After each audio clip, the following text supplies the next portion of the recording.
Okay, hello everyone. Welcome to the show. We are here with our guys from Labs. We got William over there and Matt down there. So today, for our live Labs open office hour, today our big topic for today is going to be, of course, but it's the hot topic right now. Of course, is the Intel 10th Gen CPU launch, which I have to say is mildly confusing because I thought we'd already launched the 10K series stuff, but apparently that was the X.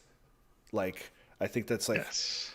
the kind of the same issue we had what with the X99, X299 sort of thing. It's Hmm. like the not quite like workstation Xeon style. It's like a weird in between consumer grade workstation server, right? High Yeah, the end desktop. Oh, that's it. The HEDT.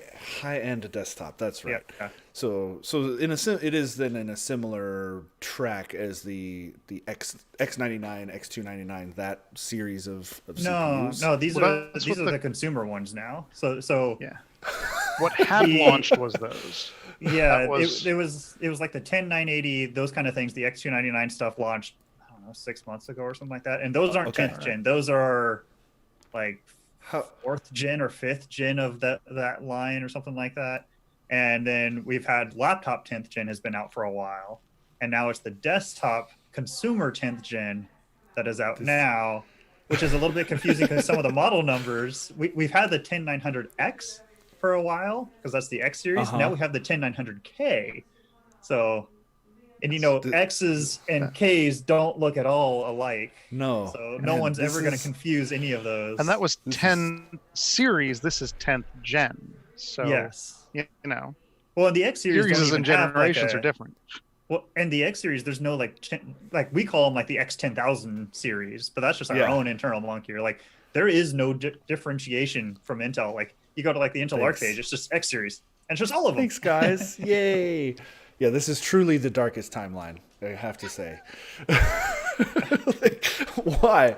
Why? How is it that we've gotten ourselves Well, to I this mean, point? honestly, I understand some of it. Like my impression, I don't know if this is an official thing, but my impression is that Intel's trying to get their model numbers to actually make more sense. It's just a little bit confusing now because it's not what we're used to.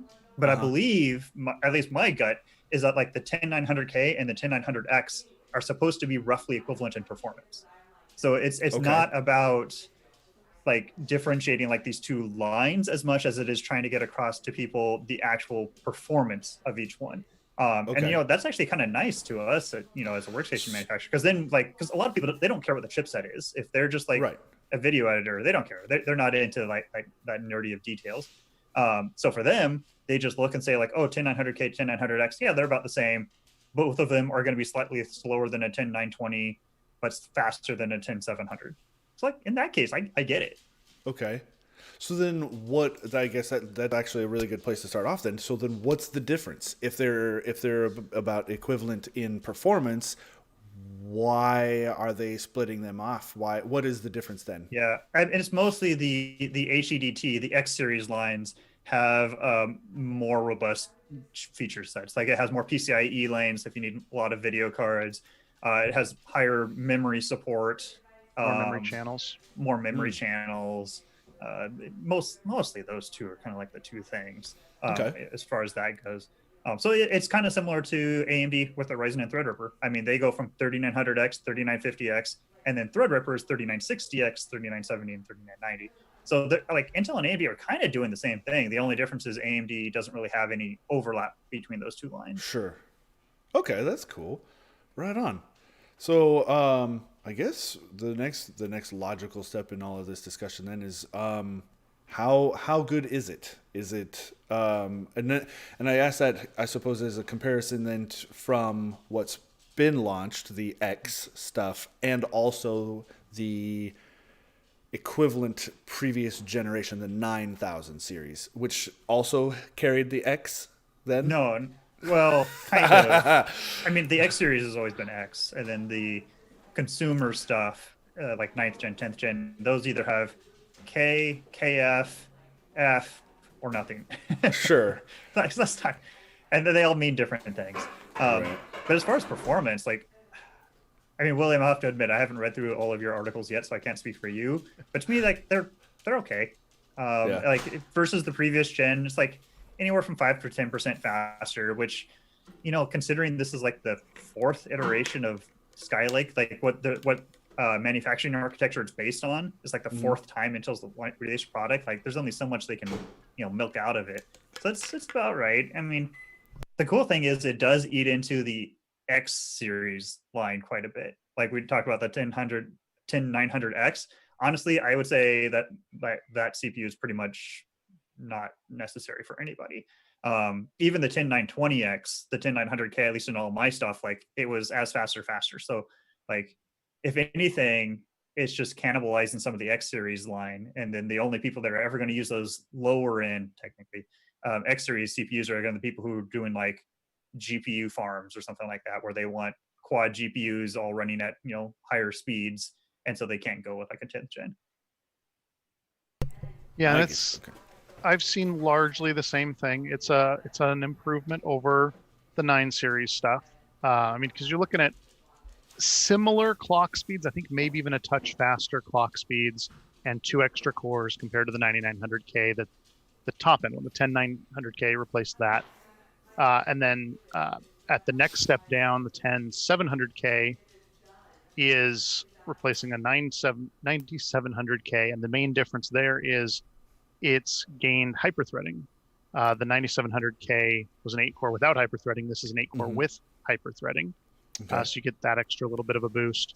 But yeah, in most of my stuff, each of the processors compared to the previous one was 5%, maybe 10% faster in some cases. So nothing, tremendous, but Yeah. I mean, they're the same price.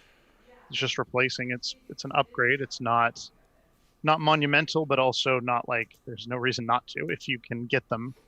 Which Yeah. of course, who knows how availability is going to go. Product launches are always tricky, because you have to get not just the CPU but also the motherboard, the new generation motherboards. So if you can get both, then there's no reason to go with the older stuff. Okay. Yeah, at least from a new system standpoint. I mean, like someone who wants to upgrade, I don't know. There's no point. That's true. I would say if you're on the last generation, or maybe even the gen before that, it'd be hard to say it's worth an upgrade. Yeah, maybe if you're back with like the 7th gen, definitely 6th gen, you'd see a big Sixth, jump. because for 6th sure. and 7th gen especially were a lot lower core counts. You were much more on 4, maybe 6 cores there. Right. Whereas, yeah, you can definitely get more. But like, I've got a 9700K at home. I'm not gonna upgrade. Yeah, I Right. think I'm on a 7600K or something. And I mean, me though, I don't really do like much gaming that requires anything or anything else. Like I do a little bit of like video editing and like graphic design kind of stuff just for Sure. work, but it's never anything that requires much. And I do it so rarely that I don't care if it takes a couple extra minutes. Right. I've been getting by on a 6700K in this laptop for 2 years now. I think I'm good for a little bit. Yeah. But we're also not professionals in those fields. and it seems I don't know, it seems like the last 2 or 3 generations, I'm going to say, have seen similar steps up, just a little bit, 5 to 10%. There hasn't really been anything like extraordinary coming out of Intel in years. And is that like, do you guys, not to say anything like secret or NDA or anything, but what's the deal? Like, we've seen significant improvements from AMD from generation to generation lately, and well, Intel's on like the 4th, I think you were saying 4th generation of one specific technology. Like they've just been making improvements to it. Yeah. And so eventually, when they're able to make a jump to a smaller manufacturing process, I think 10 nanometer is their next target. That should be a big deal. When that happens, I don't know. Yeah, that seems... I'm pretty sure. I'm trying to also sort through what's NDA and what's public, right? Because that's always tough in these kind of things, especially live. But I'm pretty sure it was just they had a lot of problems actually manufacturing things at 10 nanometer, and so they had to recycle because normally they stay on the same like nanometer for 2 generations. I think that's their whole like TikTok thing. So tick is when they have a new manufacturing process. Tock is when they refine it, and then the tick again is when they go to a next one. And now we're on like tick tock or something like that. So it's been a lot of those talks. They broke their clock. Yeah, broke their clock. Yeah, it's stuck there, sitting on the same second here. So they're just having to do. It's not even so much the people who are like designing the chips. I'm pretty sure it's they're being held back by the manufacturing side of things. So they're having to wait until the manufacturing side of things goes. So I think it's going to be really interesting once they do hit that 10 nanometer and able to manufacture it. Like how much stuff has Intel been kind of like almost having to hold back that they've already developed that they're just going to be able to like slap right in as soon as that 10 nanometer is actually hit, which I mean, hopefully will be the next CPU launch, which is every 6 to 9 months Intel launches new generation, something like that. I mean, if you count every single different product category, but I think it's more closer to 12 months for 12 months each segment. Okay. Well, I mean, when that happens, I'm hopeful that it'll be on 10 nanometer. I think they kind of have to, right? I mean, at this point, there's only so much you can do with the process that you've got now. Like, how much more can you possibly squeeze out of this? Exactly. Well, they're so threatened power by limits AMD. at this point. Interesting point, William. There has been talk about power issues, or maybe issues isn't quite the right word, but I've seen it. I've seen it in the social media and in some of our own, I suppose, internal discussion about power draw with these newer CPUs. Was that more of just a early release kind of hiccup, or is that still continuing now that it's like a thing? I think we're going to have to kind of see some things have to settle out a bit because a lot of it I don't think is actually Intel's fault. It's the motherboard manufacturers. So we had this years ago. There is a feature in a lot of boards called multi-core enhancement, and it was defaulted off for years. And like whatever, people could enable it. All that this did was it. So CPUs, you can have single core turbo. So like what speed it can run at when only a single core is loaded, and then the turbo speed when all of the cores are loaded, because it can't maintain that frequency and that power draw and everything to each core when all the cores are being loaded. And what this multi-core enhancement did was it just made it so that all cores were able to run at the single core turbo boost. So it's essentially just automatic overclocking. And a couple of years ago, a lot of board manufacturers decided, we're going to have that enabled by default. Like auto now means enabled, not disabled. And so it was throwing like reviews, like some reviews were posting one number, another review was because they're using a different motherboard where like it was either defaulted on or off. And like reviewers were all having different numbers. So reviewers were showing different power draws and all of this stuff. And it was a mess. That does sound familiar pretty recently. Yeah, and we did a whole bunch of stuff on it. Like, was it Kyle? Who's the YouTuber Kyle? I forget Bitwit. what his actual monkier is. Bitwit Kyle? But, yeah, Bitwit Kyle. And he did a bunch of stuff, and then that basically it got enough publicity that the motherboard manufacturers decided like, oh, okay, we shouldn't do that. We're going to switch it back to being default off. And they did that initially to having a default on because motherboards, like if someone's researching into what motherboard should I use, if there's this board that magically gives them 5% higher performance, great, they're going to use that board. But they don't understand that all it's doing is auto overclocking. So they were viewing it as a like value add to their customers when really it wasn't, because it was automatically overclocking. And so now we're getting, I think we're seeing kind of similar things. It's not that one feature anymore, but what we're having, or what we saw, was that motherboard manufacturers aren't following Intel's power limits. It's PL1 and PL2 limits. I think it's PL1 is like long-term power draw, and PL2 is like spikes. So when you launch an application, like it's going to spike your usage for a second. And then like how long it can stay at those higher power draws. And motherboard manufacturers were just ignoring Intel's specifications and just setting it to like crazy numbers. And it's an interesting topic because a lot of that power draw stuff is limited by the motherboard quality, like the quality of the voltage regulation. Okay. And technically, if the motherboard can handle it and your cooling can handle it, great. But at least where we view it, from us to Future Systems, is we would rather the default be stock and then let people overclock rather than like essentially auto overclocking and then having to set it to stock. So like all of our testing, we went in and we manually set those power limits back to what Intel says they should be. And honestly, it wasn't even much of a performance difference. Like I know, William, you saw a little bit in some things. I saw like 1% or 2%, and it dropped the temperature from being 100 Celsius, the basically throttling with a nice Noctua cooler, to being just fine. And so some of that too, it's like those removing those limits doesn't even really get you much. I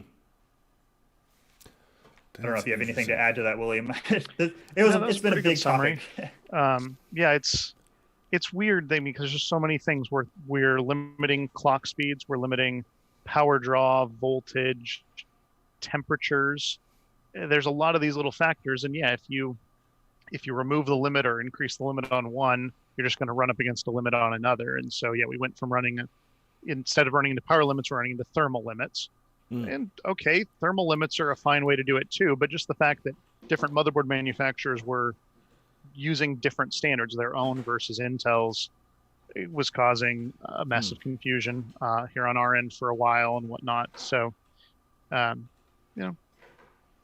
just stuff you have to deal with in this industry. That's curious. Is there?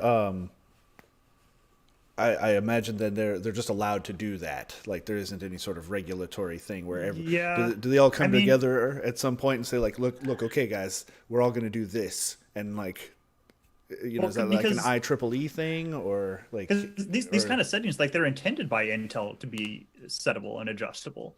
Like that's kind of their purpose. I think the difference is it's almost, I don't want to say it's a marketing thing, but it's how misleading is that motherboard manufacturer willing to be almost? Like if they say like, oh, this motherboard is capable of it and it defaults your power limits to this much higher, like that's great, honestly, to me. I'm fine with that. My problem is always when people do those kind of things and make your system run outside of spec without telling you. Yeah, if it's an advertised feature, great. Yeah, or when auto is, you can't tell. Auto, does that mean it's on? Does that mean it's off? It's not a standard thing across different brands. I'm sure Intel probably can exert some influence on motherboard manufacturers when it comes to stuff like that, but no, there isn't a regulatory board or anything that can force stuff. Yeah, I kind of wish that there was something for CPUs like RAM XMP profiles, because like you plug in RAM into your system and it'll default to the JEDEC timings, like the default baseline timings that like are great. And then there's these profiles called XMP profiles, which I think they're just like supposed to be extreme performance something. I don't know. I don't actually know what it stands for. Something like that, yeah. And those profiles are basically auto clock or auto overclock settings. So you just say, I want to use this XMP profile, and it goes and it does. And those settings are like certified or verified by the brand, the manufacturer. So like Samsung and Crucial and Kingston and stuff, they all have it like these are built into the RAM modules that you can just say, I want to use this XMP profile. And I wish there was something like that, and it was like built into the motherboard in that case, where they know, like Asus or Gigabyte, they know that their motherboard is able to handle these power limits.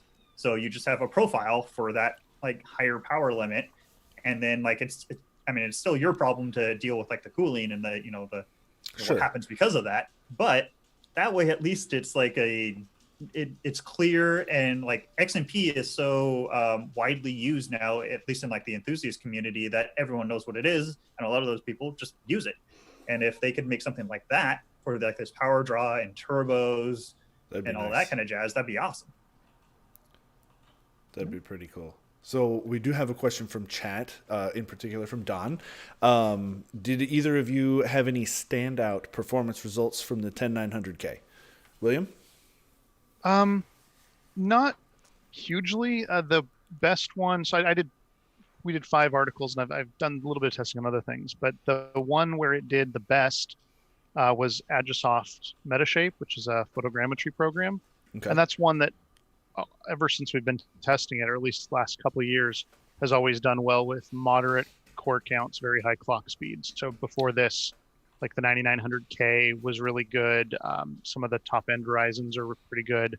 And yeah, this one ended up being the best performer on average in, I think, 3 out of 4 tests I run on that, it won, and it came in second on the fourth one. Nice. So that's probably the best spot. But again, it only beat out the 9900K by around 5%. So it's not dramatically faster, but yeah, it's good. Okay. Yeah, that's about what I saw too. It's those applications that can't benefit from a lot of cores. For me, in like the video and photo industries, it's like Photoshop and After Effects. Those ones, like I saw, I think maybe up to a 10% over the 9900K. But Nice. compared to like AMD, like the 3900X versus the 10900K now, the 10900K is like 5% faster, which like 5% great, but like are you going to notice that in the real world? Like, And what's that costing you to get that 5%? Is that an well, nothing. equivalent? The 10900K and the 3900X from AMD are the same price. Oh, okay. Okay. Same price. I think Although AMD there's rumors is that cutting AMD prices. is cutting. Yeah, I've heard that. I don't know if that's official or someone just looked at a sale that wasn't marked as a sale properly. I don't know. That happens all the time. Like AMD is, though, it seems like their products do go on sale a lot more than Intel. That doesn't really matter for us as a workstation manufacturer because we get different pricing anyway than the public. So I think some people also like look at our products or whatnot, and they see that we recommend the 10900K when it's only a few percent, but it's $100 more expensive because they're looking at some sale. But again, that pricing doesn't really apply to us. But yeah, so it's a little bit faster in those things. But again, like 5%, yeah, you're not really going to notice. A lot of times in those cases, we end up going with Intel because of things like Thunderbolt. We tend to have a little bit less driver issues. Sure. It's just we've been involved with Intel for so long that we have a ton of like engineering contacts and things like that. And it's getting better with AMD. I don't remember what the last metrics were. And I don't know if these are public or not, but it was something like, was it like 30% of our revenue now is AMD by CPU, or it might have been higher than that. It's up, definitely. Yeah, it's definitely. Which is pretty cool. I know part of that was supply issue.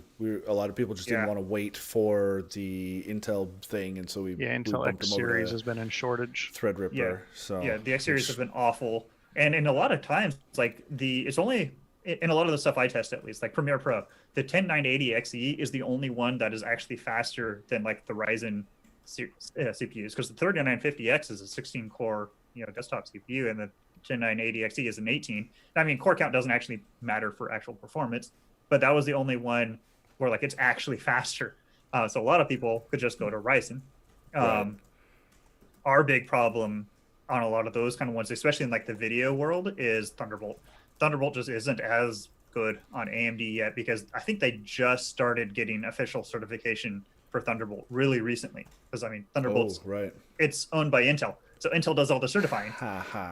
And they're just now, it feels like, starting to actually officially certify some stuff. There were some unofficial ones out there for a long time, but man, anytime we've tried those, Thunderbolt on PC is such a, I don't want to say it's terrible. It's because there's so many moving parts. Like you have the motherboard BIOS, you've got the Thunderbolt firmware, you've got the drivers, you've got Windows. There's so many different pieces that actually have to work together that it seems like there's very few implementations of it that actually is working together properly. Yeah, some people are commenting too. There's situations where 5% is the difference between crashing and rendering. Price is meaningless when you charge by the hour. Yeah, I don't think performance is what gets you not crashing. I think not overclocking, having a solid system, that is what's going to make you not crash. And honestly, let's just get into like our company philosophy a little bit. Like, we don't go for that extra couple percent if it's going to give up any amount of reliability, really. So that's why we don't offer overclocking like at all anymore. We used to. Or memory speeds above what manufacturers certify on the CPU and things like that. And like if you're like a DIYer, you're building your own system, you love that tweaking with that stuff, great. Our customers don't know what a BIOS is often. So like they don't want to have to go in and tweak anything ever. And like, one crash can mean that like their render that was going for 8 hours, now they have to restart it. That's a whole nother basically business day. That's way worse than losing a few percent. Let's see. So another question from the chat. Is the 10980XE a strong CPU for Premiere, or would you do something else? Ignore price, NVENC encode good enough, and there would be 5 to 6 NVMe drives. PCIe lanes is an issue. I mean, if price is no, if price is no concern, go Threadripper. It's a little bit faster. I want to say the 24 core Threadripper, that's the 3960X. It's a good chunk faster for like exporting. But you said Invenc is okay. Well, so I'm just gonna finish my thought. So it's a little bit better. It's a tiny bit better for like live playback, which I think is why you would, if price is no object, you go for that. The 32 core, the 3970X, it's like 1% more. So I don't know if I'd invest in that even if price is no object. And then the 64 core is worse than those two because you add too many cores and like the frequency gets lower and then things don't scale properly. And so it's not as good. So if price is no object, you can go that way. The 10980XE though, it's very, very close. And so again, if you want something like Thunderbolt, you want to stay on an Intel platform for whatever reason, then yeah, the 10980XE is great as long as you can get it. I mean, we've had supply issues for a long time, and we're working directly with Intel and vendors, and like we get special allocation essentially, and like we have huge problems getting a hold of those. But if you can, yeah, it's absolutely great. You mentioned Nvenc encoding. I'll just throw in here that like if you're not aware, that is actually an official thing now in the 14.2 version of Premiere that came out like 2 days ago or 3 days ago. Oh, so that's out of beta now. That's like a thing. Yeah, it's out of beta now. So it's really cool. I need to do a bunch of testing for that. Yeah, I remember your beta testing was showing like 50% improvements and stuff like out. It just it was like 3 or 4 times. That's nuts. 4 times that's faster. Crazy. And so that's going to be really cool because encoding takes a lot of time. And if you can do it on the GPU now, and a lot of times people are worried about quality loss because hardware-based encoding is technically always going to be lower quality than software, which just means on the CPU. But man, we did a bunch of testing and I didn't see any difference. I mean, it's possible at like really low bit rates, like if you're trying to not use YouTube to like if you're uploading like to your own like system that needs insanely low bit rates, like maybe you'd still go software. But man, it looks really good in terms of quality and speed. And yeah, at that point, then you don't need as much CPU power. But it's not yet there for decoding. So like actually like playing things in your timeline, your GPU is not being used. That's still CPU.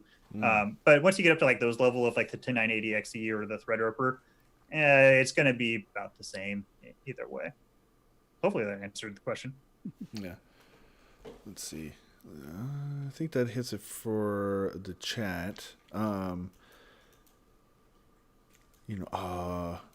Let's see. I found my AMD builds are not quite as fluid when working in Premiere. 9900K seems smoother. Have you seen evidence to back that on your end? It most likely, I'm going to take a guess here, that you're working with like H.264 media. And that's probably because the 9900K has quick sync, and that's used to do that decoding of H.264 and HEVC codecs that I was talking about a little bit ago. And so, yeah, it can help quite a bit in those kind of things. So that's probably what it is. If you're using some other codecs, oftentimes that kind of stuff comes down to people have like RAM that's running above spec and it's not as stable as they think it is. Like you can run memtest, you can run AData, whatever, and it can say it's fine, but that's not always reflective of actual like reality in these real world applications.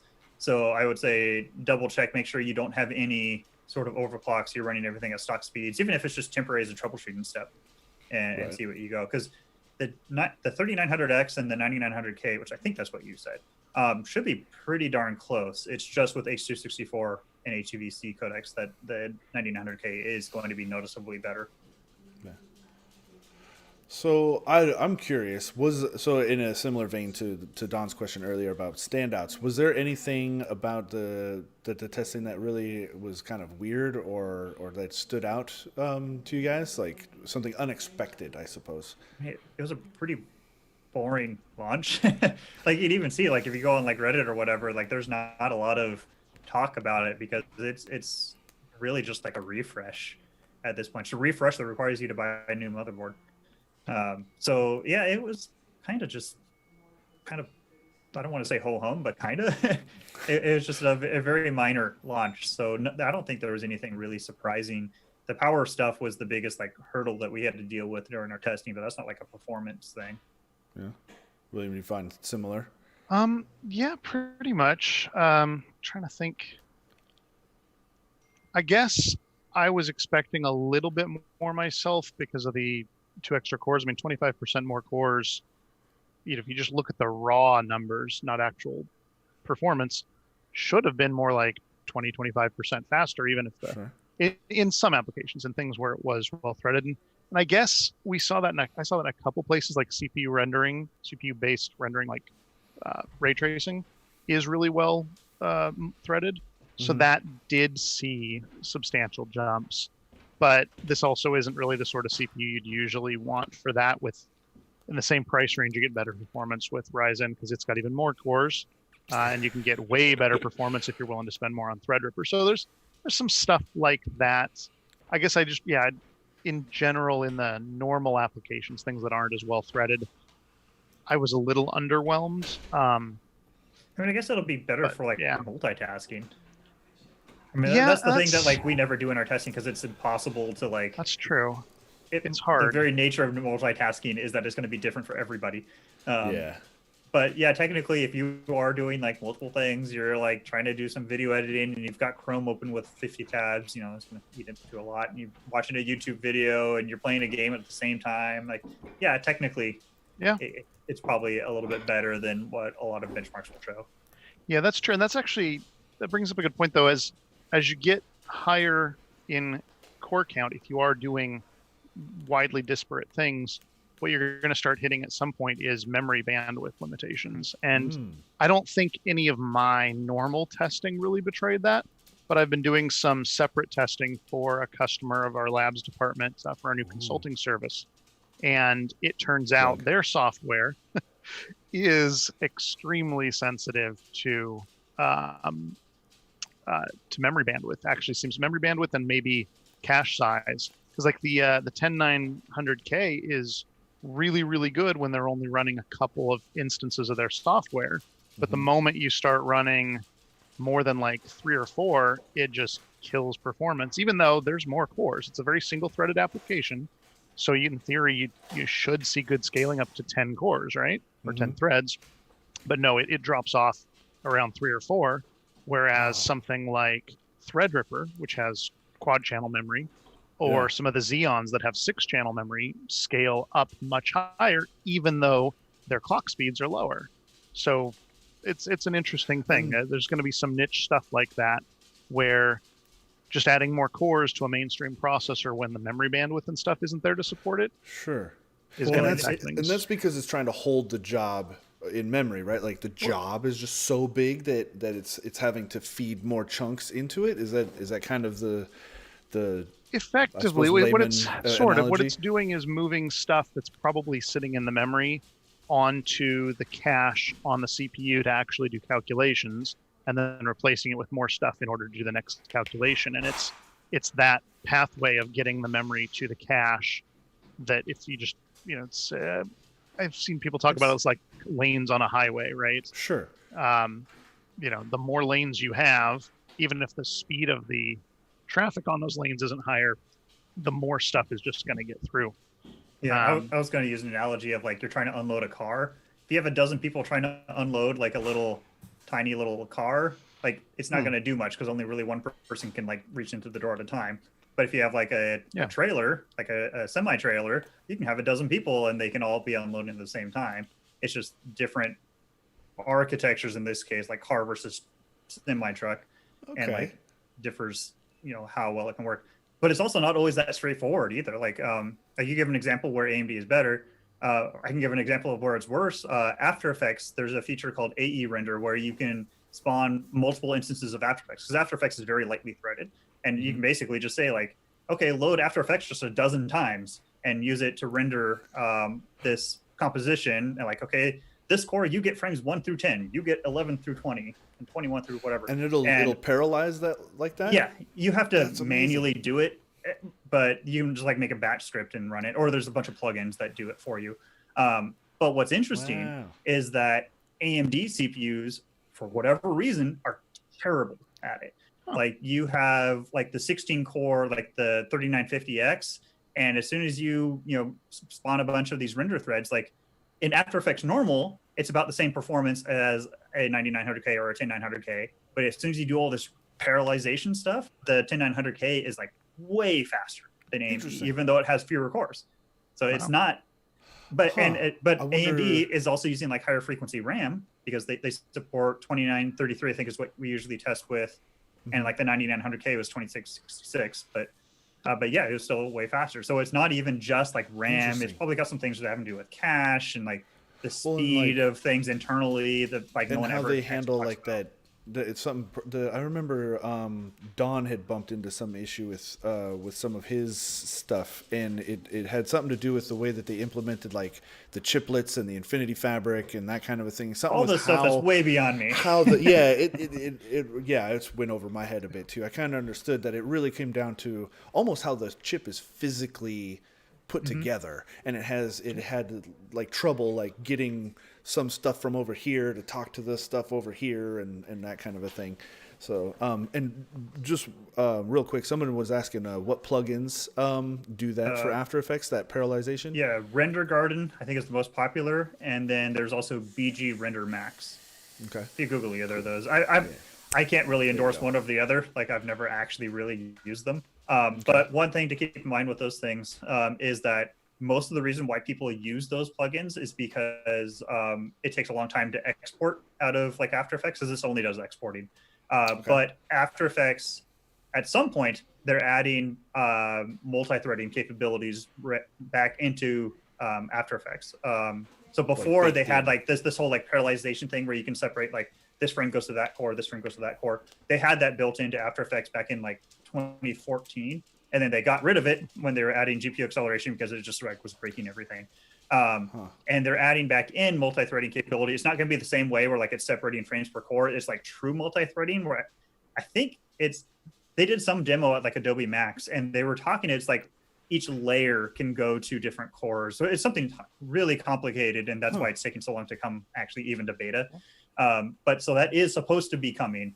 So at some point, it might be that these plugins that do this like parallelization might not be necessary anymore because After Effects is just way better at multi-threading. We'll see. Who knows? Yeah, that'll be cool, huh? That's neat. Let's see. I'm trying to see if there were any questions that came in from Twitter or anything. Because the chat's going on about video games right now, and I don't know much about video games. That's a gamer's nexus kind of thing. So that's why you go to different sources for different kinds of like benchmarks and information. Yeah. Right. Let's see. Let's see. Well, yeah, I guess it seems like this went fairly smooth. There wasn't any real other than the power thing. I mean, we still haven't even launched it yet on our site. Like, we're not selling it to customers because like we still have qualification of motherboards to finish. Sure. And oftentimes right at launch is not a time that we want to launch things because there's always problems, always.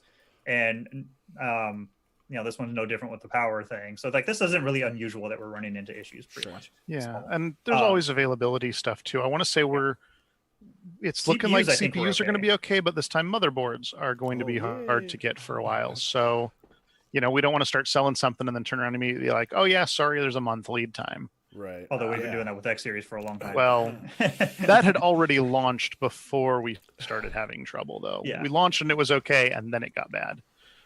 So I suppose to kind of drill a little further into that motherboard thing, we've obviously we must have gotten at least a sample, otherwise we couldn't do the testing. A few. Okay. Gigabyte MSI is Zeus. If weird thing. Oh, what weird thing?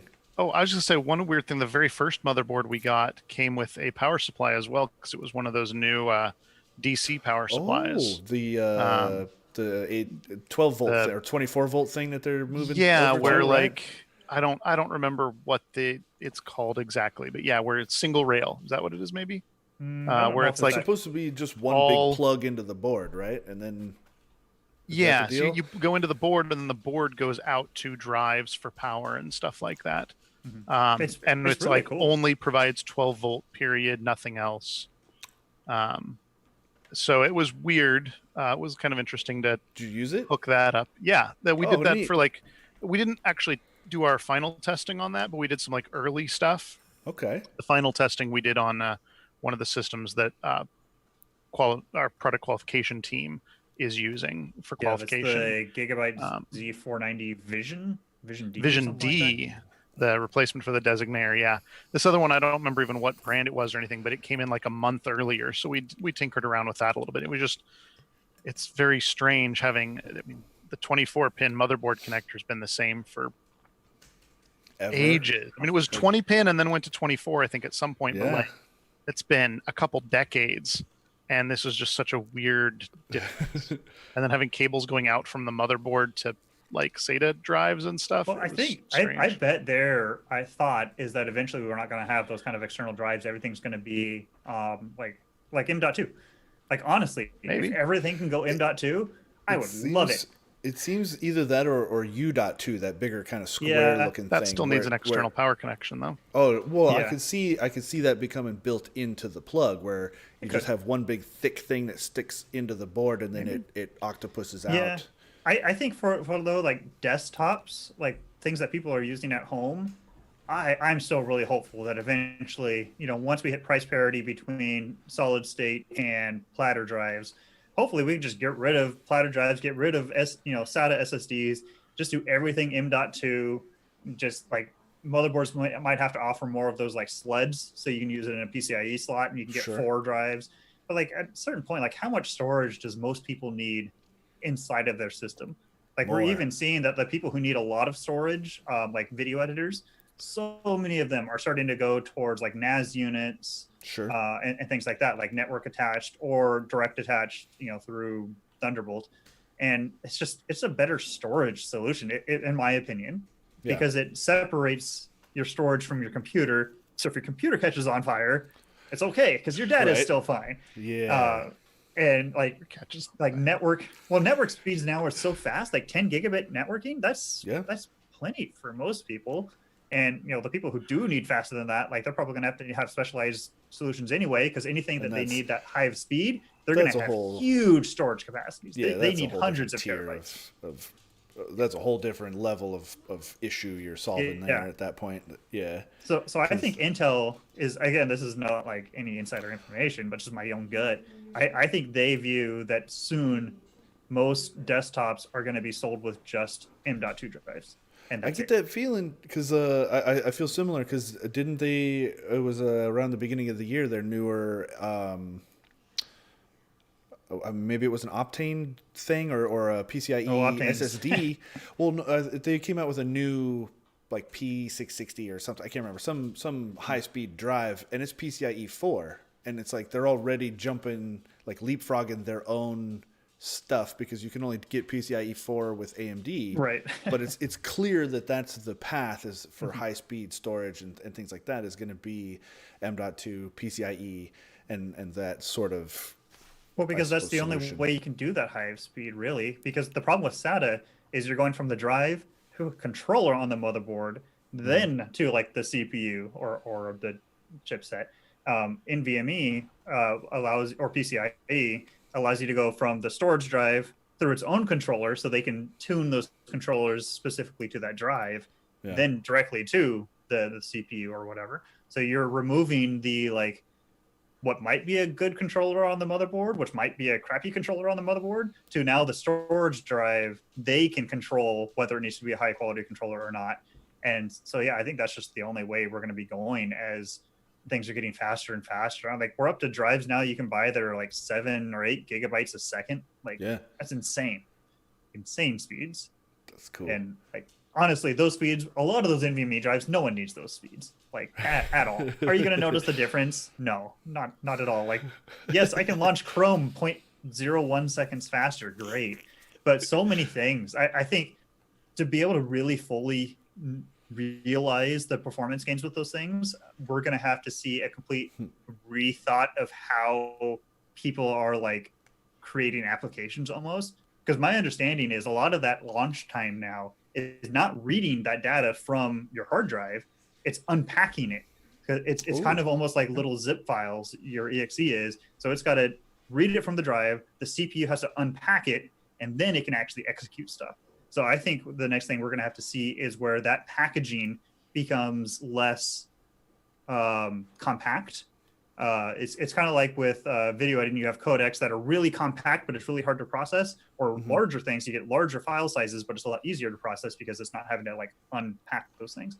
So I think once we start seeing larger applications that don't need to be decompressed so much, then we're going to be able to start benefiting from all those speeds. So that's why Call of Duty is 200 gigabytes now. Is Maybe it's faster to take or they're up just more really space. lazy. Or they just have ridiculous size textures that are uncompressed. Hey, come on! If Mario, the original like NES Mario, could like share textures between clouds and the bushes, which is the same thing, they're just a different color. Just recolored. Like, come on, you can be more creative with your textures. I remember, not to get off topic, but I remember there was a game years ago that the developer got blasted because they used uncompressed audio files for like game sounds and stuff, and it ballooned the storage space for the game because of it. It's like, you guys can compress your textures and this and that, but you're going to use these raw like OGG files or something like that. It was and it was just like 45 gigabytes instead of the 12 it could have been or something. I just remember that was kind of funny. So to go kind of rewind back to the motherboard thing, since we do have a few samples, is there any one of those necessarily that stands out to you guys as being better than another, and I suppose maybe a little peek at what it is that we're looking for when something like this happens, a new chipset, a new half motherboard stuff comes out like that? That's always a funny one when people ask us about motherboards, because it's such a different, our requirements and what makes it a motherboard good for us is very different than someone building their own system. Sure. Like for us, like there's some things we know we want and we need. Our customers, we want Thunderbolt is a big thing. Right. Wi-Fi is basically required. We found that if our systems don't have Wi-Fi, people just assume it has Wi-Fi and then they're upset. Even if we say no Wi-Fi, it doesn't matter. Right. So Wi-Fi and Thunderbolt's a big thing for us. Oftentimes we have to look at the PCIe slot layout, because like if you're building your own system, you're like, that's not optimal, but whatever, I'm only putting in a video card. We have to think like, okay, well, we want to be able to handle 2, maybe 3 video cards. We have to think of all the different kinds of configurations. Right. And probably one of the biggest things for us is something that matters nothing to like a DIYer, and that's the relationship we have with that manufacturer. So we've been doing a lot of work with Gigabyte over the last, I don't even remember how many years. And a lot of that is because of how good of a relationship we have with them, and like how good of a relationship we have with their engineering teams, because any motherboard is going to have problems that come up. Sure. But when we can go to them and say like, hey, we noticed this problem, and they can give us a like beta BIOS in like a day or a week, and then it goes like live like the next month, like that's awesome. That's huge for us. Versus like some other brand X, where we tell them, hey, there's a problem, and there's just crickets. Like it doesn't matter how good that motherboard is on paper. If there's a problem and we can't get it fixed, that's awful for us. Yeah. So for us, I think right now Gigabyte is by far our like recommendation, but again, a lot of that is because of our relationships. Yeah, I mean, I've only at least had hands-on 2 motherboards: the Vision D board, which is a Gigabyte, and the one that was in the qualification system, and then that other one that I can't even remember what manufacturer it was, with the 12-volt power supply. So we don't actually Asus one over your shoulder. That's not okay. Z490. That's I just couldn't tell that single it's an Asus socket logo. Xeon Sage board. Oh, never mind. So we're not usually directly involved with things like picking motherboards. They'll, like, a lot of times the product guys, when they're looking at a bunch of board options, will ask us like, hey, for the systems you envision seeing these CPUs in, what features do your customers need? Like, obviously, if it's going to go in a video editing workstation, Thunderbolt's a high priority. If it's going to go in a GPU rendering system, then a lot of GPU support, 3-4 GPU slots is going to be important. So we'll give feedback and input like that, but product qualification are the guys who are the ones that actually get their hands on maybe a dozen motherboards or half a dozen or whatever, and check them out, look at them in person, test them, and then eventually qualify 1 or 2 that we're going to carry. Sure. So You get Josh on sometime if you want that question. Okay. Yeah. Well, But I mean, I suppose a little further down the line, that actually would be a good idea Yeah. because, yeah, that would be important to kind of get an idea of, especially again, brand new chipset launch and that kind of a thing. It would be a good idea to kind of get an insight into, just how that works. And yeah, if he's comfortable and, being live. yeah, I know. I mean, we that's work at a true. tech company, a computer company. There's a lot of people that are very introverts. Hey, yeah, there's a reason a lot of us aren't customer facing, so Right. it's okay. Yeah, It's I've never okay. had a customer facing role in the company, and that's why. And now, of course, I'm on podcasts and stuff all the time. Right. Very different. Wow. Yeah. Oh, dang it! I had a thought and I lost it. Nuts. Dang it. Oh well, it'll probably come back to me. It's okay. Let's see. Anything else in here? This and that. Oh, this is a little more future thinking, and maybe just guesswork at this point. But do you think Intel will continue this sort of iterative, 6, 7, 8, 9, 10 with the 11th when they finally get 10 nanometer, or do you feel like maybe it'll be a whole brand new Oh, no, marketing it'll be ploy? 11th gen. You think? Yeah, yeah. Well, because I mean, like that's normally their thing with their TikTok. I mean, ever since it was first gen to second gen to third gen, it's been that. And like, I don't even want to guess what first gen was. First gen was probably like 40 nanometer or something like that. 40 We're down to nanometer? 14. It was like we're we've talking made 286 huge strides. 286 days, or No, oh when man, when did again, they I'm start making counting stuff the up here. generations? Like, Yeah, was it the I don't P4 know was exactly the when they first gen, started. or Yeah, I don't remember when they started actually calling it generations. I think maybe it was like fourth gen is when they decided, hey, we're going to switch over to calling it this like generation the rather than the Yeah. 4000 series, maybe maybe that or- was when. But I remember the 3000 series. I Those mean, were you great could processors too. see And the 40 two. nanometers almost, like that's The thick. well, so the i7 900s, like 970 and 960 and whatever, I think those were the first core processors, were Okay. Those 32 were the first gen. nanometer. Yeah. 32 nanometer. So I'm assuming that would be the first gen of the core Yeah. And stuff. then we skipped. There was no 1000 because we went from like 920 to like 2600K, which I still think was like the biggest leap in performance like ever. Like I had like my second system I think I ever built was a 2600K system, and it was amazing. Well, even the core That's cool. series at the time was a huge jump over the whatever. What did they call it before that? I don't even remember now. But yeah, that was Yeah, that was I big. All I remember is my very first system was a AMD Athlon XP 2500. Oh wow. Yeah. That was back Really? in like Well, high core- school. Yeah, and I just remember there were so many days where like I didn't sleep that night because I was just playing World of Warcraft. It must And have you just been. go to school the next day. It was the Pentiums. It was the core. Oh, yeah, core Pentiums. series was when Intel took the performance crown back from AMD in like, I don't know, 28 or 2008, 2010, something like that. AMD had been Yeah. in the lead.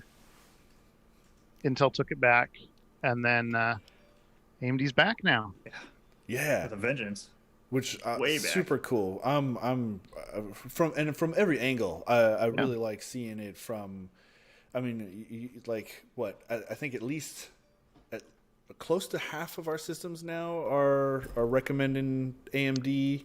Is that? I'm not It sure feels what it is. feels that way. Maybe If the actual you- number might be a little different. Yeah, But if you got rid it of the feels- 9900K, if Intel did not have the 9900K, oh man, it would be totally different. Like I think Yeah. the 9900K, that one CPU is like half of our sales, and Wow. we carry like dozen or 2 dozen CPUs. That one CPU is so much of it because it was such a solid CPU, and then the That's Ryzen true. third gen is where AMD started really Just taking killing over, it. like. But for like a lot of the stuff we do, because we do very targeted systems, like we have Right. people say I'm a graphic design artist, that's what they do professionally, that's what they need. And like in those kind of situations, oftentimes the extra cores on AMD like doesn't even matter. So we Right. just kept recommending the Intel because it was a more established platform, we had more experience with it, it was like all the bugs and kinks have been worked out, and so that's why we kept selling it for so long, even when AMD was as good. But now AMD is kind of going to be the little bit more established platform because the like the Ryzen third gen has been out longer, and the 10th gen stuff is going to have problems because it's a new chipset. So it's going to be interesting to see in the next month or so when we finally actually start selling 10th gen what happens with AMD. Yeah. I mean, competition is good for everybody. Oh, It's good for the sure. end user. Yeah. The only people it's really not good for is kind of us in a way, because we do so much to try to slim down our product line. Because if we can only sell like a handful of things, that makes supply way easier because we can buy in bulk. It makes our support easier because then our support team doesn't have to keep track of issues on 5 different motherboards. They can do it on 1 or 2. And so for us, it almost makes it a little bit harder when we have 2 different things that are equally good or has very slight differences, because now we have to carry 2 platforms. We have to support 2 platforms. We have to keep track of BIOS updates on 2 platforms. So, but for the end user, it's awesome. Yeah. Because I mean, a lot of people are like have mentioned about how Intel's had to chase AMD a little bit with the pricing and things like that. Which that's super cool. I like. Yeah, I think in the end it is positive because it's going to fire up innovation. It's going to be changing. Like now Intel really has to really push and figure out their next nanometer change, 10 or 7 or whatever they're doing, because they can't keep rehashing this stuff over and over again. So that'll be It's interesting to think back too. I remember just going back when AMD was really strong before, and I remember a huge issue was Intel thermal issues on the Pentium 4s, the thermal and power stuff, which is right back where we are now with these are like super hot running. Intel's pushing it as far as they can on this manufacturing process. And then the competition with AMD is what kicked them into gear and got the Core series out, and hopefully we'll do it again. Now we just need AMD to do the same on video cards. I'm hoping they've made some strides in, like gaming. It sounds like their cards are really great, like at like the same price as Nvidia. But Nvidia has such higher, like when you're comparing like a 5700 XT to like a 2060, then you realize, oh, there's also 2070, 2080 Titan. Like Nvidia has such a high headroom, but man, those cards are getting expensive. It's crazy. So if we can get AMD to like really compete, especially for us, it's on like the productivity side. So like GPU acceleration, not the gaming. Like if they could start competing there, that'd be great. Because then because right now like the video cards going into our systems are more expensive than the CPUs. Like we're carrying a $400 CPU with a $2,000 video card. It's blowing my mind. Yeah, it's so backwards than from what it used to be. Like it used to be like you would just invest so much in your CPU and you toss in a $100 video card. Right. Some of that's just because like the applications are actually using the video card now so much. Though that's changed things, but it's also like this kind of war between Intel and AMD on the CPU side is driving down the CPU prices, and Nvidia is like, we'll do a $2,000 video card. It's fine. Right. Because they know they can get away with it. I wonder because the people who need it are willing to pay it. Yeah. I wonder if Apple's I know Apple has had a bit of an issue with Nvidia in recent years. I wonder if that will help AMD to kind of spur that, or give them maybe what they need to push forward in that space. Maybe. I mean, some of that too. Apple is just so different because they control all of the software and driver side of things. Like they don't use OpenCL often. They use their own metal architecture for AMD video cards. And like they're even like Adobe is even dropping OpenCL support from a lot of their applications entirely. They're just moving it over to metal on Mac systems. I see. Yeah, the whole Apple thing is always, I don't know. Apple is almost like the further extension of what Nvidia kind of is right now. We're like, we'll make a Mac Pro that starts at $20,000, and sure, it's beat by a like $3,000 PC, but whatever, people will pay it. Okay. Right on. Well, we're right at our hour now. So, is there anything else you guys would like to mention about the new launch and how it's affected? I suppose either top level, the industry at large, or narrowed down to your specific expertise. No, I mean, do keep in mind that, again, we're not listing them on our website yet. If you are interested in getting a system with one of those, absolutely reach out to our sales reps. I think they're keeping a list of people that they'll contact once we actually have it ready for launch. But other than that, just keep an eye out. If you're building a new system, go for it over the 9th gen. But if you're just looking for an upgrade, it's probably not worth it. Yeah. Sounds about right. Okay.